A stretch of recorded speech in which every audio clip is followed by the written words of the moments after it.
میرے عزیز، کچھ ایسے ہیں جن سے عذاب قبر ہوگا ہی نہیں۔ میرے رسول کریم صلی اللہ تعالی علیہ وسلم نے ارشاد فرمایا کہ جو اللہ کے رستے میں شہید ہو گیا، یہ سنن نسائی میں موجود ہے، اسے عذاب قبر نہیں ہوگا، بلکہ ایک حدیث میں تو فرمایا حساب کتاب ہی نہیں ہوگا، اللہ بغیر سوال جواب کے جنت عطا فرما دے۔ کچھ لوگوں کو لوگوں کی بخشش پہ بھی مسئلہ ہی بنتا ہے کہ کوئی بخشا نہ جائے۔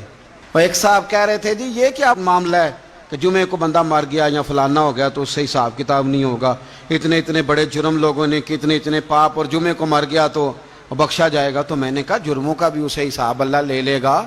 لیکن میاں حساب کتاب کی ڈیوٹی نہ اللہ کی ہے تو بہتر یہ ہے کہ اسی کے ہاتھ میں رہے، تو نہ اپنے ہاتھ میں لینے کی کوشش کر۔ سنن ترمذی کی حدیث۔ ہمیں پتہ نہیں کیا مصیبت ہے، ہمیں پتہ نہیں کیا مسئلہ ہے۔ ایک جنازے سے میں نکلا، آپ یقین کریں کبھی کبھی کلیجہ پھٹ جاتا ہے۔ میں ایک جنازے سے نکلا تو میرے ساتھ ایک بندہ جنازہ پڑھ کے نکلا تو کہنے لگا جی پیر صاحب دیکھیں آج کتنی دنیا آئی ہے، حالانکہ یہ بندہ اس طرح کا تھا، اس طرح کا تھا، اس طرح کا تھا۔ میں نے اسے کہا یار تجھے تو فکر ہی لگ گئی ہے کہیں جنت میں چلا ہی نہ جائے، تو اس طرح کرنا جنت کے دروازے کے سامنے کھڑے ہو جانا ڈنڈا لے کے کہ میں نے نہیں جانے دینا۔ شرم آنی چاہیے ہمیں۔ اللہ فرماتے ہیں جنت اتنی چوڑی ہے جتنے زمین و آسمان، اس کی چوڑائی زمین اور آسمان کے برابر ہے، تو ہم تو اپنے علاوہ کسی کو جانے نہیں دینا چاہتے جنت میں۔ اور بس کریں، جنت خدا کا فضل ہے، اور اللہ فرماتے ہیں میرا فضل میں جسے چاہتا ہوں عطا کرتا ہوں۔ یہ سنن ترمذی کی حدیث، اور اس کے راوی حضرت عبداللہ ابن عمر رضی اللہ تعالیٰ عنہ، نبی پاک علیہ السلام نے فرمایا جو مسلمان جمعے کے دن یا جمعے کی رات کو فوت ہو اس کو اللہ تعالیٰ قبر کی آزمائش سے محفوظ رکھتا ہے۔ جو جمعے کی رات فوت ہو جائے یا جمعے والے، یعنی جمعے رات اور جمعے کی درمیانی رات چلا جائے یا جمعے والے، تو اللہ اسے عذاب قبر سے، تو میرے عزیز جو بندہ شہید ہو اس سے عذاب قبر نہیں ہوتا، جو آدمی جمعے کے دن یا جمعے کی رات چلا جائے اسے بھی عذاب قبر نہیں ہوتا۔ اور میرے رسول کریم صلی اللہ تعالیٰ علیہ وسلم نے فرمایا جو بندہ ایک دن اور ایک رات، یہ حدیث صحیح مسلم میں، سنن ترمذی میں، مصنف عبدالرزاق میں موجود ہے، ایک دن اور ایک رات اللہ کی رضا کے لیے اسلامی سرحد پہ پہرا دے۔ میں اور آپ سوئے ہوئے ہیں،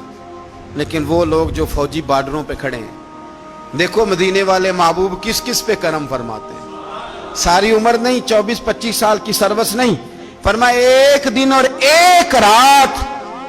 اللہ کی رضا کے لیے جو اسلامی سرحد پر پہرا دے، مسلمانوں کو کافروں سے بچائے،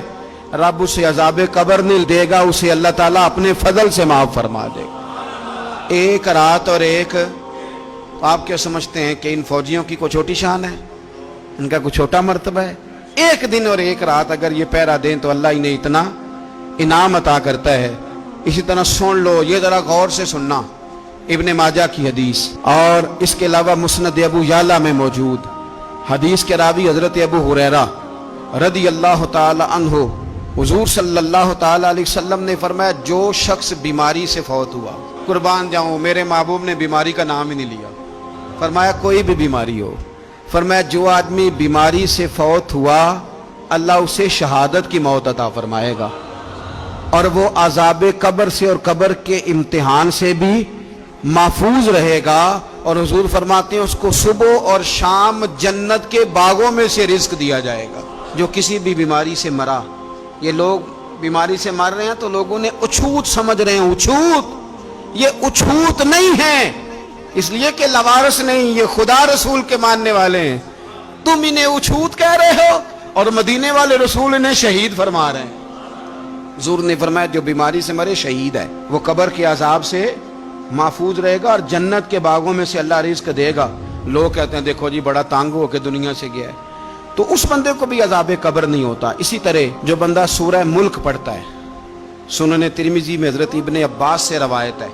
کہ حضور صلی اللہ علیہ وسلم کے ایک صحابی نے ایک جگہ خیمہ لگایا تو وہاں سورہ ملک پڑھنے کی آواز آتی تھی، کوئی بندہ پڑھنے والا نظر نہیں آتا تھا۔